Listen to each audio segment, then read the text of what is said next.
I'm going to open Safari, and you'll see that it asks me for my Inova authentication. That's what this proxy server is. If you see 167.201.200, that is Inova asking you for your Inova login. Sometimes you'll see other passwords for other, very specific things, but memorize this number if you can, because that's always going to be your Inova authentication. An example is if you log into iTunes, it might prompt you for your iTunes username and password, but if you see this, it's asking you for your Inova username and password. I'm going to put mine in, and since this is my personal computer that I use every day, I want my computer to remember my password in my keychain, which means that I won't have to ever enter this again for just getting onto the internet. There are some specific exceptions, but for the most part, it's going to save me a lot of time. However, I will need to do something important when it's time for me to change my password, and I'll show you that next. So I'm going to click Remember this password in my keychain. Login. Now, what if this were a shared computer?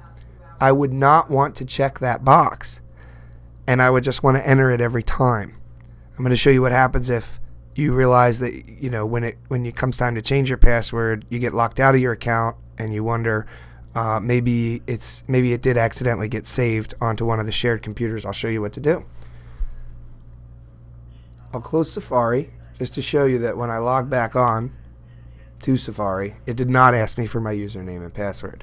That's awesome until it comes time to change my password. So let's see what to do then. Go to Spotlight and type Keychain.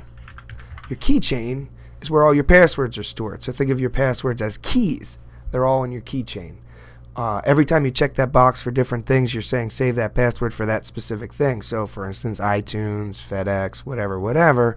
If you keep clicking that box, it'll save all those passwords. You'll never have to enter a password for anything, which is fantastic. But what happens when you need to change those? You go here. Now, let's say I'm being prompted to change my Inova password. Well, the first thing I need to do is get these saved keychains out of here. Do you see 167.201.200? As I mentioned, that's Inova. There's my username, so I know that this is me. If other people had saved their passwords on this computer, let's say this were a shared computer, then here in Keychain Access, you would see their username. And if this were a shared computer, we'd probably want to get those out of there. Now, in this case, I'm about to change my Inova password. Before I change it, I've got to get these out of here, or else my computer is going to keep trying to authenticate with my old password. So what I'll do is I'll just highlight both of them, and then I'll hit the delete key. Don't worry, you're just deleting your key in your keychain. You're not deleting the door. The door is owned by Inova IT, and this will not interfere with that. So I'll hit delete. Now those are gone, and I'll just check there's no other 100.201.200.200s, so I'm good. If you see your Inova login username here anywhere, that's probably what you want to get rid of. And now I'll just close Keychain Access.